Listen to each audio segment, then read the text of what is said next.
오늘 성령께서 우리 안에 계신 증거 두 번째 시간입니다. 두 번째 시간이고요. 저번 시간에 세 가지를 먼저 말씀드렸어요. 첫 번째, 성령님께서 우리 안에 계신 증거 중에 세 가지를 먼저 말씀드렸는데, 첫 번째가 우리가 예수님이 우리의 주 되심을 고백할 수 있다. 입으로만 아니라 진심으로. 두 번째, 하나님을 아버지라고 부르는 관계로 우리가 될 수 있다. 네. 성령이 안 계시면 아버지라고 입으로 말해도 되게 뻘쭘하겠죠? 네. 3번, 하나님의 은혜를 우리가 인식할 수 있다. 우리가 성경을 읽거나 찬양을 부르거나 찬송가를 부를 때에 그 가사 안에서 하나님의 은혜를 우리가 인식할 수 있다. 그런 세 가지 증거를 먼저 제가 말씀드렸었습니다. 오늘은 조금 얘기가 길어질 수 있어서 두 가지 증거만 추가를 해봤어요. 네 번째. 네 번째를 얘기하기 전에 다시 한번 여러분 안에 성령께서 우리 안에 거하시는 줄을 우리가 비단 신비주의자가 아니라 할지라도 알아야 된다라는 근거로서 말씀 한 구절 또 읽어볼까요? 맨 위에 적어놓은 거 요한 1서 4장 13절 말씀 우리 한 목소리로 잠깐 읽어보겠습니다. 시작. 그의 성령을 우리에게 주심으로 우리가 그 안에 거하고 그가 우리 안에 거하시는 줄을 아느니라. 아멘. 이 표현이 성경 전체에서 상당히 많이 나옵니다. 심지어는 구약 안에서도 이런 비슷한 표현이 나와요. 그때에 내 말이 네 안에 있을 것이다. 그러니까 비문에 바깥에 있는 어떤 돌판이나 어떤 문서로 내 계명을 쓰는 것이 아니라 네 마음 안에 그것이 새겨질 것이다 라는 구약적 표현으로 그런 예언이 있고, 그게 이제 신약에 와서는 실질적으로 성령이 오시고 그게 이루어지는 거죠. 예수님의 사역으로 인해서 우리 안에 성령님이 이제 오시는데, 성령님의 그 사역, 주된 사역, 그런 건 장풍 쏘는 게 성령님의 사역이 아니라, 근데 그런 거를 되게 좋아하시는 분들도 있어요. 저는 참고로 장풍 못 쏩니다. 성령 받아라! 이건 진짜 다 넘어가요, 사람들이. 그게 무슨 의미가 있나. 네. 성령님이 우리와 함께 계시다라는 것은 내가 하나님 안에, 하나님이 내 안에 계시다는 인식이죠. 근데 그게 어떤 주술적인 거나 무슨 빙의, 우리가 무당이랑 다를 바가 없어요. 그런 식의 성령의 인식을 갖고 있다면 우리가 무당이랑 다를 바가 없는 게 빙의 돼 있는 정도? 수호신 따라다니는 정도? 그 정도, 그런 어떤 되게 저차원적으로 성령님을 인식한다라는 거죠. 그건 이제 잘못된 인식이고, 상당히 인격적이고, 그리고 통전적이라고 할까? 우리나라 말로 뭐라고 하냐? 그러니까 영어로는 인테그리티라고 하는데, 그거를 통전성, 완결성. 그러니까 어느 면이나 한쪽에 치우치지 않고 하나님의 방식을 생각하고, 더 쉽게 얘기하면 세계관, 가치관이 하나님과의 교제로 인해서 점점점 그분을 닮아가고 맞춰져 간다는 거죠. 장풍 쏘는 문제가 아니라 내가 예수님을 닮아가는 거예요. 실제로 작은 예수라고 그렇게 표현을 하죠. 그게 이제 성령님이 우리 안에 계시고 계신 사람의 변화고, 실제로 그런 모습들을 통해서 우리가 우리 안에 성령님이 계시는 걸 알 수 있다는 거예요. 네. 성령께서 우리 안에 계시는 거 네 번째입니다. 참 어려운 얘기죠? 제가 금요 철야 때 이 본문으로 용서할 줄 모르는 종의 비유로 설교를 했었는데, 네 번째 특징은 뭐냐면 용서와 사랑의 마음이 생긴다라는 거예요. 근데 이걸 딱 들으면 성령님 내 안에 안 계신가? 그렇게 생각할 수 있는데, 일단은 그러니까 우리가 제가 누누이 말씀드리죠. 우리가 흑백 논리로 생각하면 안 돼요. 이게 믿음이라는 건 스위치 같은 게 아니에요. 똑딱 이 두 개밖에 없잖아요. 똑딱 온 오프.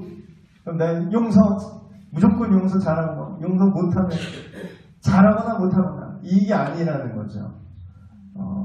뭐랄까 요새 조광기라고 하나요? 이렇게 스위치를 불이 이렇게 스무스하게 밝아졌다가 스무스하게 우리 애들 재울 때 이제 그거 스탠드를 그걸 개조를 했어요. 그래서 이렇게 불빛 강도를 조절할 수 있는 오히려 그거에 가까운 거죠. 우리가 성화되고 우리가 예수님을 닮아가는 어떤 속성을 갖는다는 것은 경향성의 문제예요. 경향성의 문제. 그러니까 정도의 차이가 있는 거죠. 근데 이것도 또 이제 무조건 이렇게 켜지거나 무조건 줄어드는 게 아니라 이게 막 밝아졌다 조금 어두웠다가 막 이렇게 왔다 갔다 해요.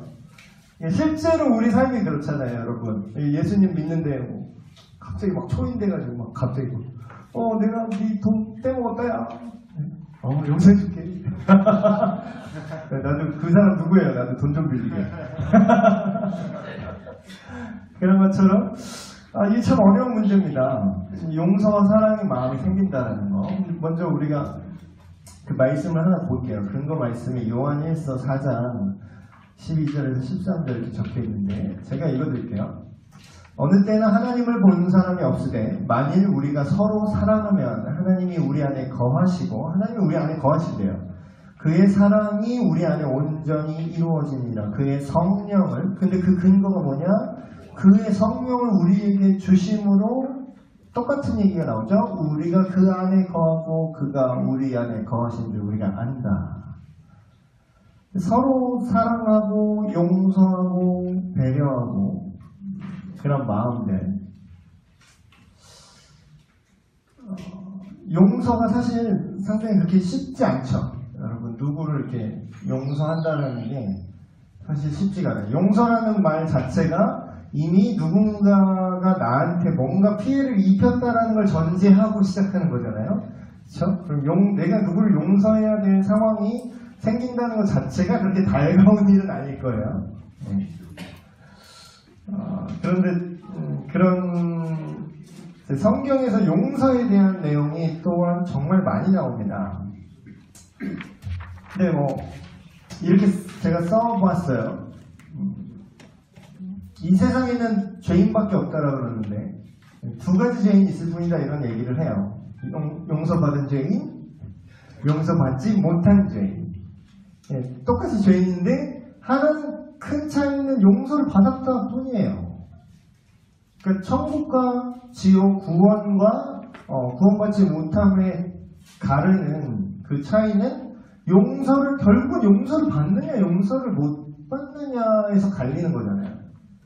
그런 거를 보면 용서하고 못하고 여기서 이거를 좀 어떻게 보면 도덕적으로 그냥 뭐 윤리 도덕으로 접근할 수도 있는데 우리 그래 예수님 믿는 사람이 용서해 제일 열받을 때 어때요? 청년들이랑 뭐 큐티랜다 뭐 이렇게 상황 나누거나 무슨 일이 있었어요 이렇게 얘기하면 100이면 9 이런 얘기 꼭 해. 너 예수 믿는 애가 어쩜 그럴 수 있니? 용서해야지. 너 예수 믿는 애가 어떻게 그렇게 화를 냈니? 배려해야지. 바람 내가 그 얘기만 들어도 진짜 안 걸릴 것 같아요. 여러분 그런 어떤 올바름에 대한 얘기를 자기가 안 지키면서 크리스찬한테는 되게 강요하고 그러니까 강요하는 것도 아니고 그걸 이용하는 것 같아. 그걸 이용해서 얘를 호구로 만들어서 근데 그 정도로 이제 그냥 윤리 도덕적으로 안 믿는 사람도 크리스찬의 공격 내지는 아니면 뭐 정말 순수하게 기대치가 높을 수도 있어요. 그러면서 너 용서해야지 그런 윤리 도덕의 문제로 이거를 접근하기가 쉽죠. 근데 물론 윤리 도덕적인 문제긴 해요. 그러나 본질적으로 우리가 용서에 대해서 생각을 이렇게 할 수 있다는 거예요. 성령이 우리 안에 계시면 우리가 용서의 마음이 생기고 용서를 할 수 있다라고 얘기했는데 어떻게 그게 가능하냐? 하나님이 먼저 우리를 용서하셨기 때문이에요. 근데 이렇게 한번 또 생각해보죠. 어떤 사람은 그렇게 생각을 해요. 하나님의 용서에 대해서 되게 가볍게 생각하는 분들이 정말 많아요. 값없는 은혜. 그래서 용서받는 거를 참 되게 공짜, 그쵸? 거저 받는 게 맞죠. 거저 받는 게 맞는데 그 가치가 공짜라고 생각하는 사람들이 있어요. 근데 한번 생각을 해보세요. 자, 제가 한 문장을 얘기할 텐데 여러분 잘 한번 생각해 보세요. 하나님이 용서하시고 싶어 하세요. 모든 인간을. 여기까지는 이해되세요? 하나님이 모든 인간들을 용서하고자 하세요. 그것이 하나님의 의도고 하나님의 마음입니다. 근데 여러분, 모든 인간이 정말로 용서를 받나요? 그렇죠. 초등부 온 것 같아요. 너무 좋습니다. 이 리액션 좋아요. 예능 나가셔도 될 것 같아요. 이런 점을 생각해 봐야 돼요. 용서, 그러면 우리가 성령이 우리 안에 있어. 네가 예수 믿으면 네 안에 성령 계시다면 그럼 용서해야지. 그런데 이게 안 믿는 사람이나 어떤 이걸 악용하고자 하는 사람들이 이제 파고드는 논리가 그냥 용서하라 이거야. 그냥 용서하라. 근데 여러분, 하나님이 우리를 용서할 때 그냥 용서해요? 그걸 한번 생각해 봐야 돼요. 그래서 막 되게 힘들어해. 막 크리스찬인데 나 용서를 괜히 죄책감까지 느끼고, 나 정말 용서를 못했구나. 그러면서 그냥 윤리 도덕의 프레임으로만 생각을 해서. 그런데요, 그걸 생각해 보셔야 돼요. 하나님이 모든 사람들을 용서하시려고 하지만 실제로 그 용서가 다 적용되지 않는다는 거예요.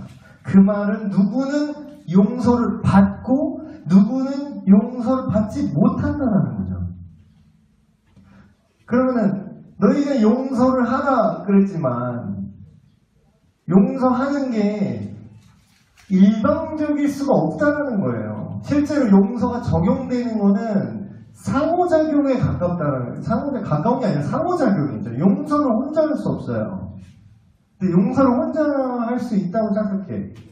예를 들면 이런 거죠. 그 사람이 아무 생각 없이 상대방이 나한테 뭔가 잘못했어. 근데 내가 그걸 오랜 세월이 지나서 그냥 까먹었어. 그럼 내가 용서했네 이렇게 생각해요. 근데 그건 용서가 아니야. 왜냐하면 서로 아무런 상호작용도 없고 마음과 마음이 연결돼서 내가 정말 잘못했다. 다음부터 안 그럴게. 너 마음이 많이 아팠지? 그래, 나도 그 마음이 상했지만 나도 너를 용서할게. 이런 관계가 전혀 없었던 거지. 그건 그냥 까먹은 거예요. 그건 그냥 잊은 거지. 잊은 거와 용서는 다릅니다, 여러분. 다 잊어버려 막 이런 거. 노래 가사도 되게 많잖아요. 근데 그건 용서가 아니에요.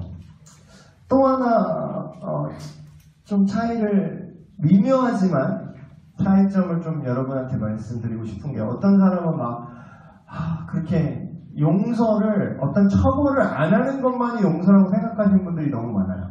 그래서 예를 들어서 교회 안에서 누구 땡판을 치고 있어. 근데 용서해야지.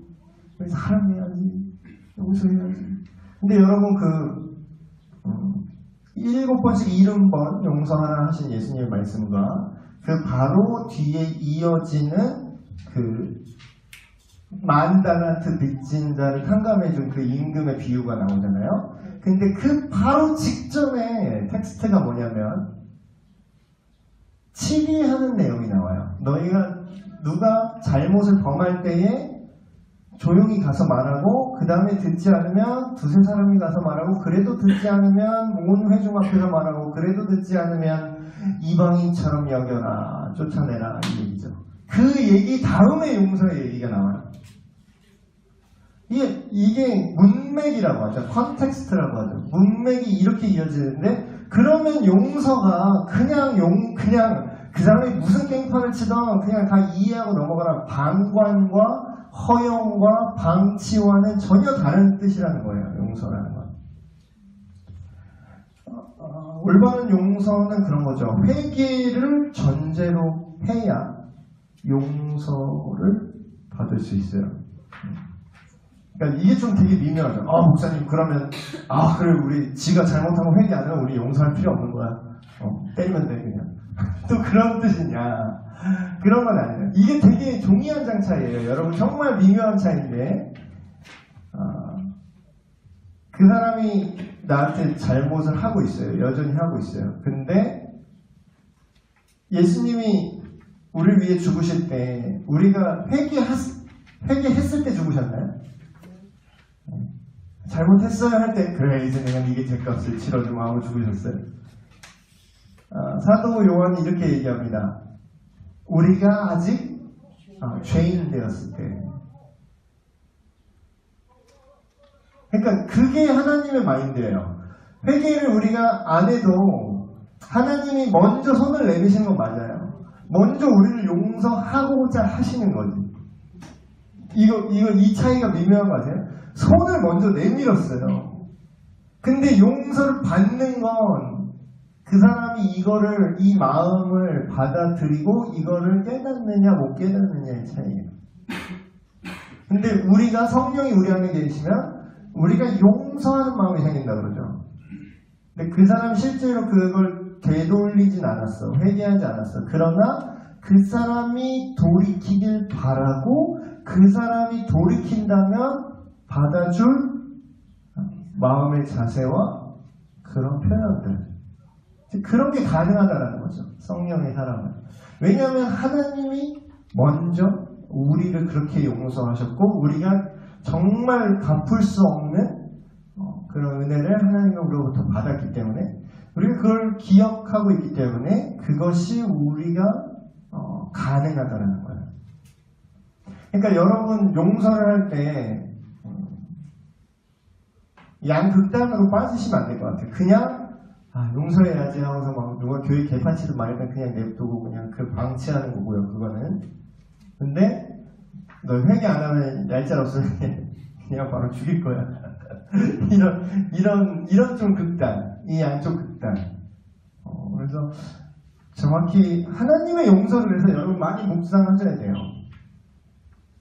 아까도 담임 목사님 말씀하셨지만 누가 구원받을지, 누가 언제 어느 타이밍에 하나님의 먼저 손 내미신 용서를 깨닫고 그거를 내가 잡을지 아무도 몰라요.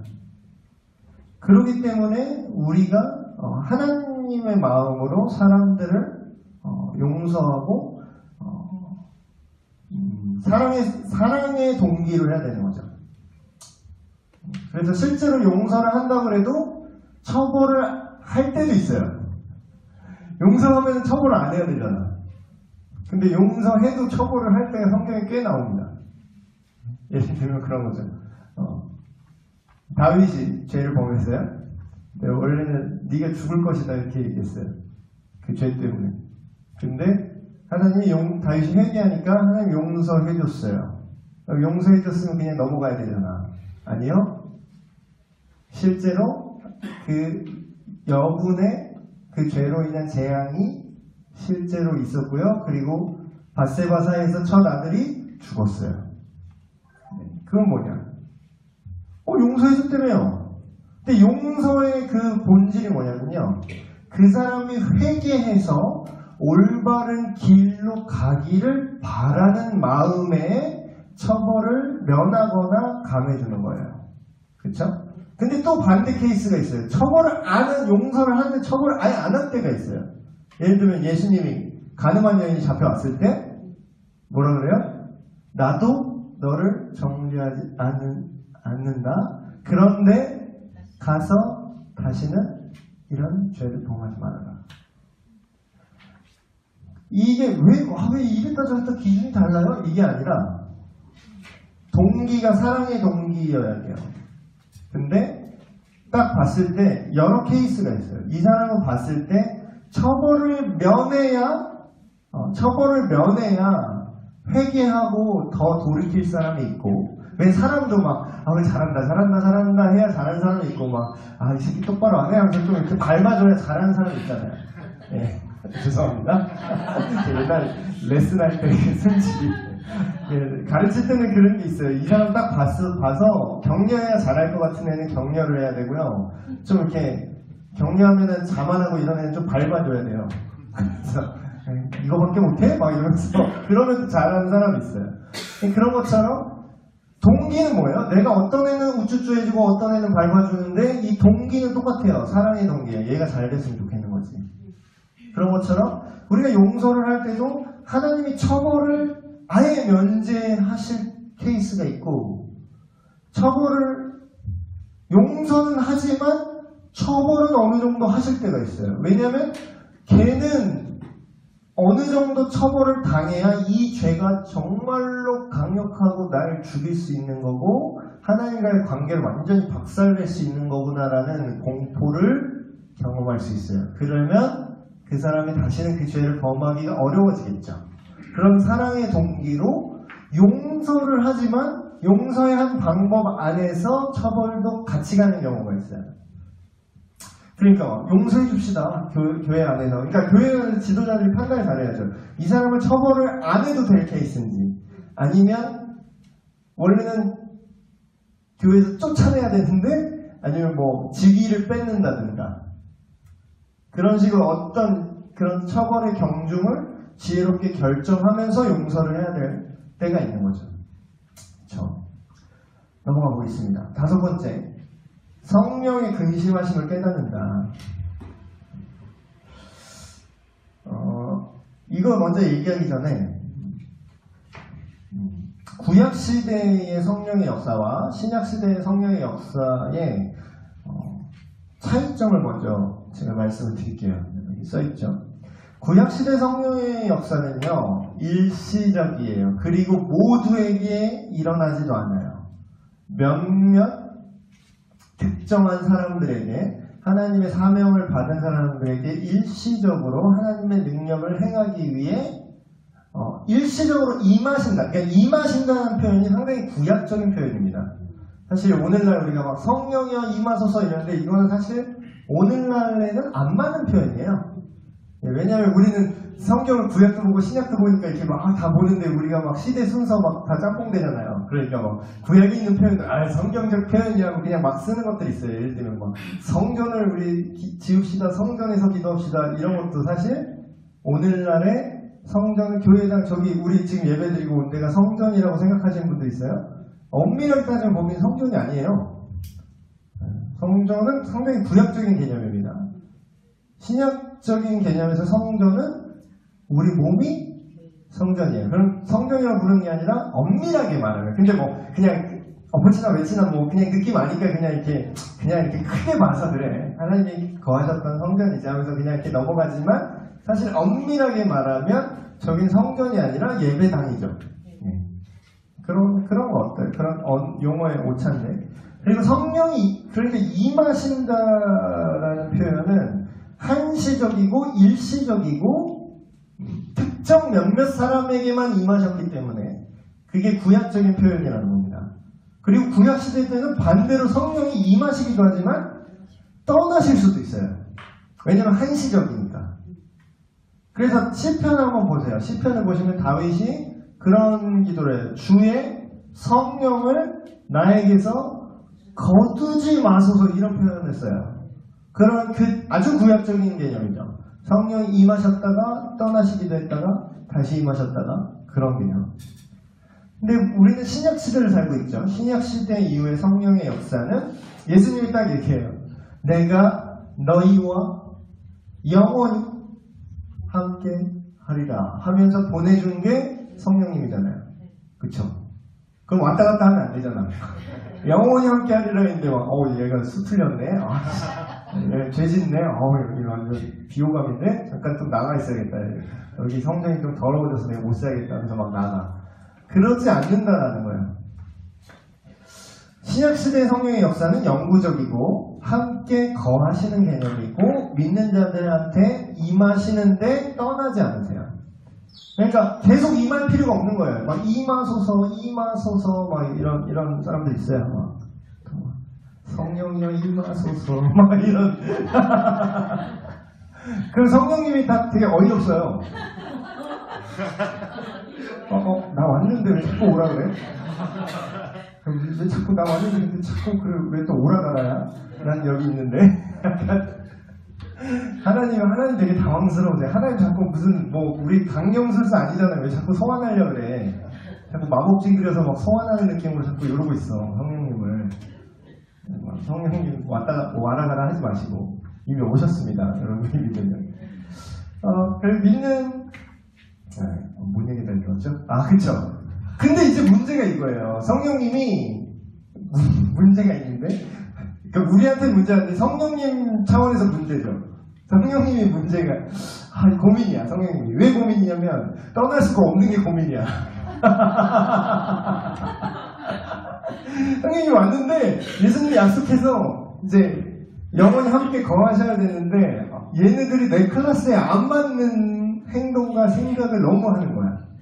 그러니까 우리 몸이 성전으로 세워졌다라고 그러죠. 예수님이 이 성전을 헐라 내가 3일 만에 다시 세우리라는데 자기 몸된 성전 그리고 예수님 믿는 사람 안에 하나님이 계신 곳이 성전이에요. 그게 성전의 개념이거든요. 하나님이 실질적으로 임재해서 그곳에 거하신다. 그래서 성전의 기구는 거룩하다 막 그런 얘기가 나왔잖아요. 구약시대 때.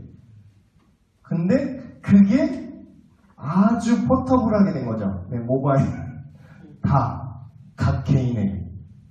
근데 문제는 우리의 하나님이 거하시는 곳은 되게 거룩하고 구별되고 깨끗해야 되는데 구약시대 때는 이거 여기 먼지 하나 있으면 난리 나요. 그럼 담당자들이 이제 맞는 거예요. 그래서 심지어는 하나님이 죽이기도 해요. 거룩하지 못하게 하나님을 이제 막대하면서 여기 막 손 안 씻고 막 성전 기물 만지고 들어갔다면 바로 사망 플래그. 근데 이제 오늘날에는 안 그러잖아요. 근데 그게 문제예요. 우리의 삶과 우리의 생각과 우리의 언어와 이런 것들이 하나님이 거하시기에 너무 더러운 게 문제야. 그렇죠? 근데 떠날 순 없어. 그러니까 어떤 마음이 생겨요? 하나님이? 성령님이? 근심하신 거야. 이게 이제 포인트예요. 신약의 개념에서 성령님은 떠나시는 개념이 아니라 근심하시고 그분의 능력을 발현하지 않으시는 개념이 더 정확한 개념입니다. 내가 예수님 믿는데 왜 이렇게 나는 메롱이지? 나는 뭔가 이렇게 내 삶에서 능력이 안 일어나지? 왜 나는 기도하면은 병 못 고치지? 물론 무조건 다 병 고칠 수 있다는 건 아니에요. 근데 옛날에 재밌는 얘기 하나 들었어요. 근데 오늘도 귀신 쫓은 얘기 본문 이제 얘기하셨는데 어떤 이제 예수님 믿는 사람이 이제 그 귀신 축사하는 그런 여러분 이걸 경험하기 쉽지 않을 거예요. 여러분 굳이 찾아다니지 않는다면 지금도 있습니다. 실제로 지금도 막 귀신 들린 사람들 꽤 있고요. 빙의된 사람들도 있고. 그렇게 있는데 축사하는 현장에 딱 갔는데 귀신이 진짜 얘기를 하는 거예요. 귀신 들린 사람이 얘기를 하는 거죠. 귀신이 막 기도를 하는데 딱 너 예수님 안 믿네? 딱 이렇게 얘기를 하더래요. 진짜 무섭겠죠, 여러분. 막 주기도문 막 이렇게 막 무서워서 주기도문 하는데 막 재밌다 막 이러면서 막 웃는 거야. 그걸 예를 들면 그런 거예요. 우리가 어떤 근데 그 사람이 정말 거듭난 그리스도인이 아니었나? 또 그거는 또 생각해보는 문제죠. 그런데 예를 들면 이런 거예요. 그러니까 진짜 무서운 거는 진짜 정말 호러지. 진짜 더 무서운 얘기는 이런 거지. 그 대결을 하잖아요. 대결이라고 표현인데 귀신 들린 사람과 이렇게 대결을 하게 돼요. 근데 대결을 하면은 축사 상황에서 여러분은 거의 경험할 상황이 없고 저도 한 2번 정도밖에 못 봤어요. 근데 거기서 너무 잘 알아. 너 어떻게 알지? 내 죄를 막 말해요. 예를 들어서 저는 그걸 직접 겪은 건 아닌데 이제 얘기로만 들었는데 예를 들어서 너 어제 뭐 했더라? 하면서 되게 무섭게 그걸 다 말하는 거야. 그 상황에서. 근데 그러니까 그게 공격을 하는 거죠. 그러니까 네가 예수님 믿는데 이러잖아. 그러니까 그럼 하나님의 능력이 발현이 안 되는 거예요. 실제로 귀신들이 무서워하지 않아요. 그런 그리스도인은 별로 무서워하지 않아. 왜냐하면 성령이 그 안에 계셔도 그 능력이 나가지 않는다는 거 알아요, 걔네들이.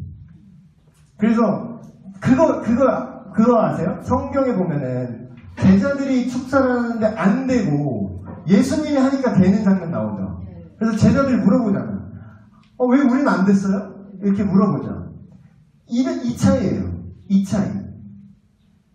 우리 안에 성령이 계신데 우리가 하나님의 의도와 그러니까 성령님이 우리를 강제로 조정하지 않으세요. 그게 문제인 거야. 우리가 잘못하고 죄를 짓고 하나님 뜻대로 안 살고 막 이러면 성령이 계시지만 근심하시고 그리고 강제로 자기의 능력을 발현하지 않으세요. 그러니까 우리가 하나님과 함께 가는 거지 하나님이 우리를 조종하는 게 아니에요. 그러니까 문제가 생겨요. 그러니까 아까 그런 상황이 발생해요. 귀신이 두려워하지 않아. 근데 그러면서 예수님이 뭐라고 하죠? 오직 금식과 기도 외에는 이런 능력이 나갈 수 없다. 이런 얘기 하시죠. 근데 그게 무슨 뜻이냐? 금식의 참된 의미는 뭐냐면 사실 진짜 금식은요. 밥 굶는 게 아니라요. 안 먹는 게 포인트가 아니라 하나님의 의도에 나를 맞추는 게 포인트예요. 내가 원하는 금식은 고아와 과부를 돌아보고 이렇게 올바르게 행하는 것이 아니냐 이렇게 얘기하죠. 아모스가 어디 나오니? 기억이 안 나네요. 검색 한번 해보세요. VR이 어디 나와요. 그게 진짜 금식의 의미예요. 그러니까 밥을 안 먹는 게 포인트가 아니라 내 생명과 내 욕심과 내 육체의 정욕을 죽이고 하나님의 뜻대로 날 맞추겠습니다 하는 그 의도가 금식이라는 의식 안에 담겨 있는 거죠. 그게 금식의 본질이에요. 근데 그러면 성령님의 의도대로 나를 맞추는 거죠. 그렇게 기도하고 그렇게 금식하면 성령께서 능력을 행하시는 거예요. 그러면 아까 본문에 얘기했듯이 바울이 내 예수 그리스도의 이름으로 명한 예수님의 이름으로 명한다는 거예요. 주술 아닙니다. 해리포터 아니에요. 어쩌고저쩌고 이거 아니에요. 내가 예수님의 뜻대로 살고 있다는 거예요. 내 안에 성령님의 능력이 있고 그 능력으로 내가 죄와 이기면서 살고 있고 나는 하나님의 백성이라는 거예요. 하나님의 예수님의 그 권한으로 너에게 명령한다. 그게 의미를 갖는 거예요. 그러니까 성령님을 근심하게 하면은 우리가 능력 있는 그리스도로 살 수 있을까요? 없을까요? 예, 그게 문제예요. 근데 또 이것만 얘기하고 마쳐야겠네요. 시간이 좀 많이 갔는데. 우리가 근심하게 돼요. 근데 근심하게 되는데 하나님의 뜻대로 우리가 살지 못할 때 우리 속에서 성령님이 근심하고 또 우리에게 근심을 주세요. 예를 들어 이런 거죠. 내가 이렇게 세상에 빠져서 이렇게 살고 하나님 나라 뜻대로 살지 못하고 있구나 하면서 나도 근심되잖아. 나도 좀 마음이 괴롭잖아요. 편치 않잖아요. 근데 마음이 편한 사람도 있어요. 아무 생각이 없는 사람들. 그럼 여러분 안에 성령님이 과연 있나 한번 생각해 봐야 된다는 거지. 그 책에 이렇게 나옵니다. 어떤 한 그리스도인 청년이 되게 괴로워하면서 세례받은 지 얼마 안 되는 이 젊은 청년이 어떤 한 목사님을 찾아왔대요. 막 울면서 막 그런 얘기를 하는 거예요. 내가 이제는 다신 죄를 짓지 않겠다고 내가 이제 세례받고 거듭나서 그렇게 다짐을 했었는데 내가 또 직장에서 회식 가고 애매한 데 가서 또 애매한 짓을 했어요. 또 뭐 룸사롱 가서 너무 말하기도 부끄러운 그런 행동을 내가 해버렸어요. 나는 쓰레기인가 봐요. 나는 구원받지 않았나 봐요. 하면서 막 울더래요.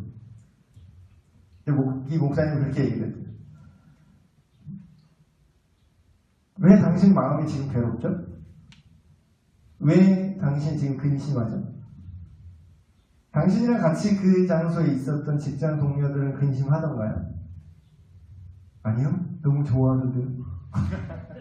근데 당신은 왜 후회하고 근심하고 괴롭죠? 당신 속에 성령님이 계시기 때문이에요. 그러기 때문에 성령으로 여기 써있죠. 하나님의 뜻대로 하는 근심을 후회할 것이 없는 구원에 이르게 하는 회개를 이런 거예요.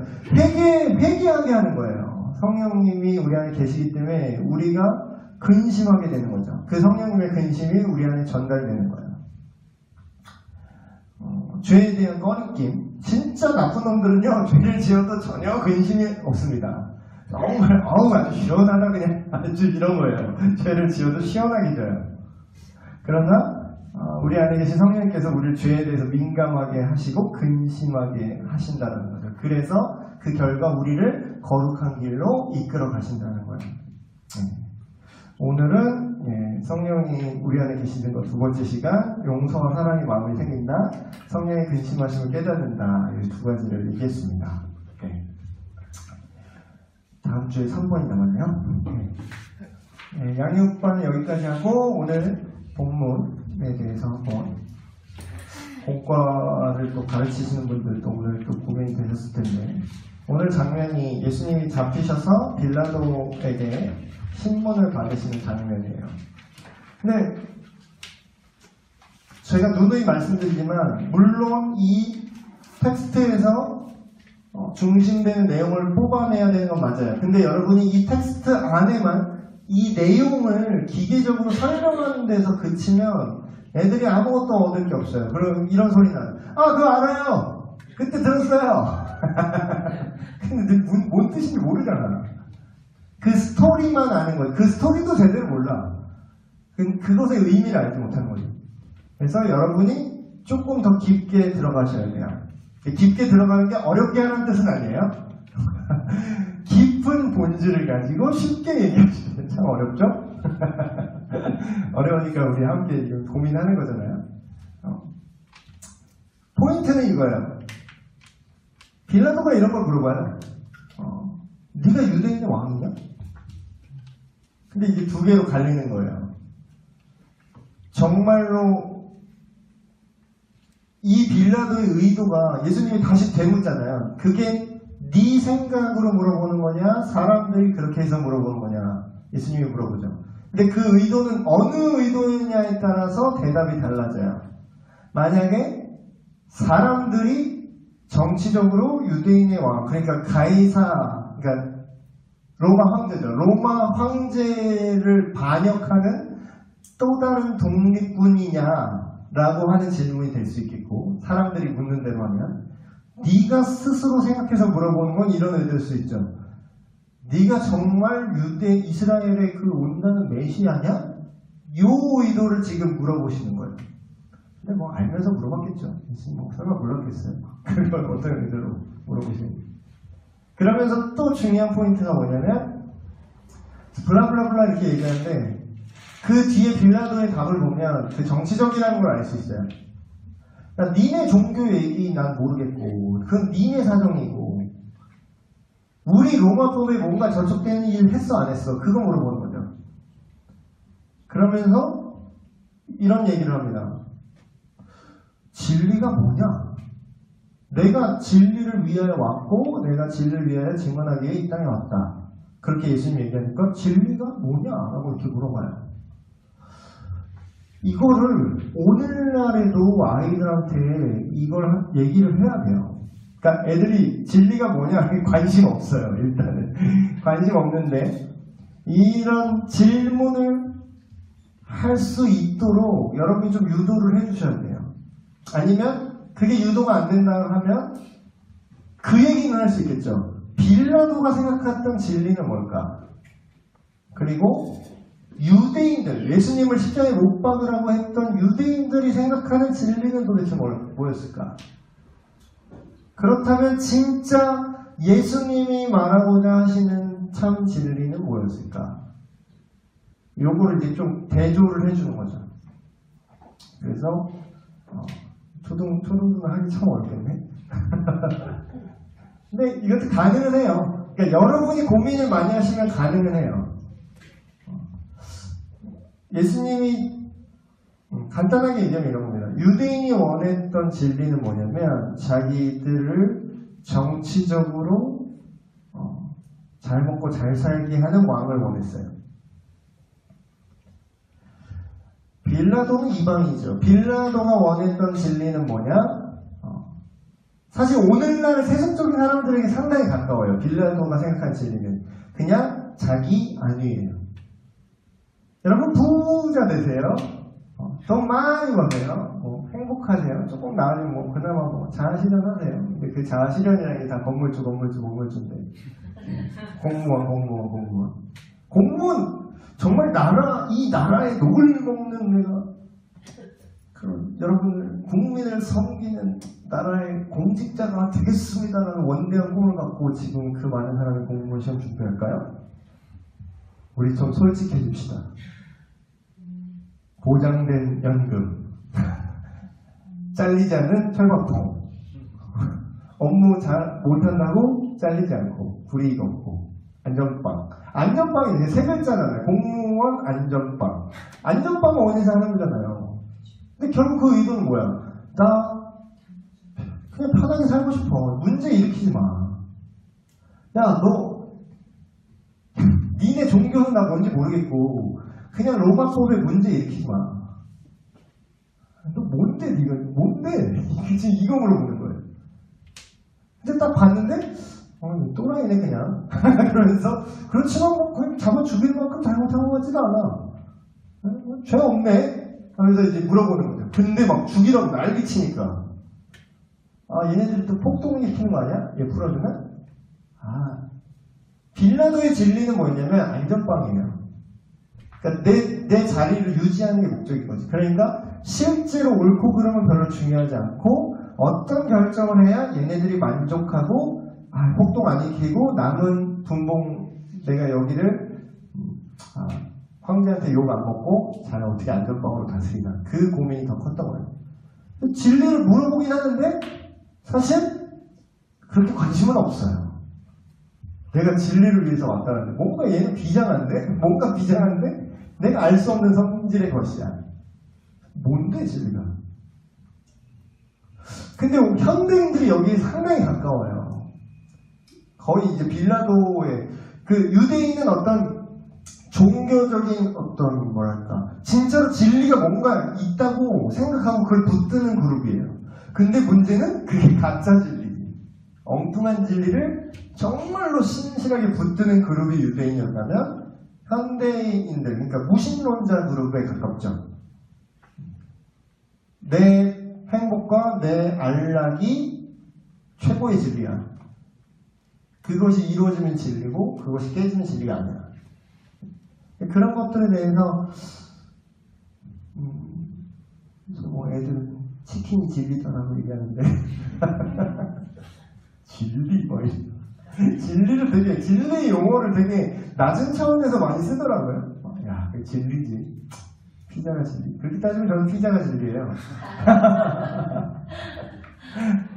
근데 그런 어떤 아이들이 생각하는 야 그럼 니들이 뭐 진리 이렇게 얘기하는데 그게 왜 진리냐? 뭐 그런 식으로 대화를 풀어나가서 되고 맛있잖아요. 뭐 얘기할 수도 있고. 근데 너는 이걸 먹어도 넌 다시 배고파질 거야. 진리라는 건요, 영원히 변하지 않고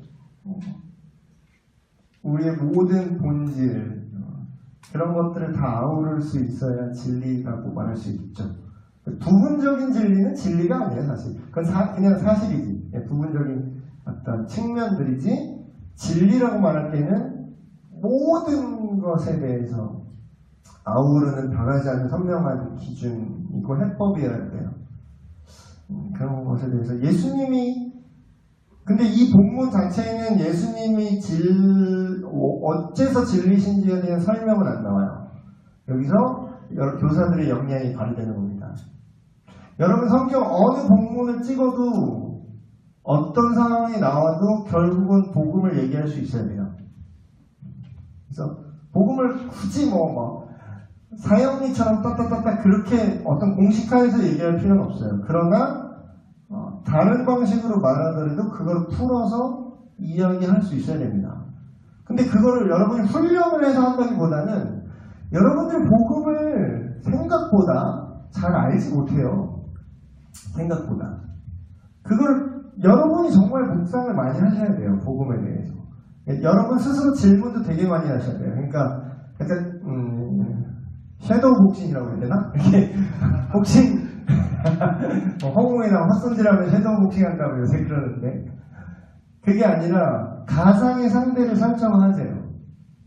아니면 그 가상의 상대가 여러분 안에 이미 있을 수도 있어요. 여러분 안에 있는 어떤 의심이나 여러분 안에 있던 어떤 의문들. 하나님 왜 이러셨을까? 왜 예수가 진리지? 뭐로부터 구원받는다는 거지? 우리는 뭐 때문에 고통스럽지? 하나님은 우리를 어떻게 지으셨지? 그런 여러 측면들을 여러분 스스로 좀 생각을 많이 하세요. 생각을 많이 하세요. 생각 없는 그리스도인은 많은 실족하는 사람을 양산할 뿐입니다. 여러분이 생각을, 교사들이 안 하면 누구예요? 여러분이 안 하면, 솔직히 말해서, 우리 교회 안에서 여러분이 안 하면, 뭐, 누가 하겠어요, 그걸. 뭐 구역장님들 정도 하시려나? 그래서 여러분들이 이런 거를, 복음에 대해서 좀 많이 생각을 하실 때에, 그럼 이 진리가 뭐예요? 애들이 이렇게 물어봤을 때, 아이들의 언어로 대답을 할 수 있겠다는 거죠. 근데 뭐 그렇게 넓게 질문하지도 않겠지만 예수님이 그 얘기라도 하나 해주세요. 예수님이 내가 길이요 진리요 생명이다. 나를 통하지 않고는, 나를 믿지 않고는, 나를 받아들이지 않고는 하나님과 다시 연결될 수 없다. 그럼 이제 거기서 또 질문이 막 나오지. 하나님이랑 왜 연결되는데, 하나님 연결되는 게 뭐야? 하나님이랑 왜 끊어졌어요? 막 이러면서 막 이렇게 질문이 나올 거잖아. 그러면 거기서 여러분이 공식처럼 외워서는 절대 대답을 못해요. 여러분이 다 통정적으로 인테그리티, 통정적으로 이해하고 계셔야 돼요. 그러면 죄의 개념을 또 얘기해주고, 그러고 있는 고통에 대해서 또 얘기해주고, 근데 그 고통을 다 해결할 수 있고 이겨나가고, 실제로 우리 삶 속에서 죄와 싸워서 이겨나갈 수 있게 되고, 또 영원한 하나님 나라 완성, 그런 거를 시간이 없으면 뭐 이 안에 앉혀놓고 이제 따따따따따 주입식으로 그걸 다 얘기하는 게 아니라 그냥 살짝살짝, 그냥 살짝살짝, 살짝살짝. 다음에 또 듣고 싶어요. 네, 기도하고 마치겠습니다. 하나님, 우리 교사들 이른 아침에 이곳에 나와서 맡겨주신 어린 영혼들을 어떻게 하면 잘 먹일까, 또한 우리의 영혼은 어떻게 양육받을 수 있을까 고민하면서 이 자리에 나왔습니다. 이 자리에 나와서 하나님의 말씀, 성령께서 우리 안에 거하시는 증거들에 대해서 우리가 다시금 깨달아 알게 하시고, 우리 안에 계신 성령이 우리가 무엇을 말하고 무엇을 가르쳐야 할지를 깨닫게 하여 주시기 원합니다. 오늘 만나는 모든 아이들, 하나님의 마음으로 그 아이들을 대하게 하시고, 우리는 부족하지만 우리에게 지혜와 명철을 주셔서 그 아이들 하나하나에게 삶으로 복음을 나타낼 수 있는 우리 모든 교사들 되게 하여 주시옵소서. 모든 말씀 우리 주 예수 그리스도의 이름으로 기도하옵나이다. 아멘. 마쳤습니다.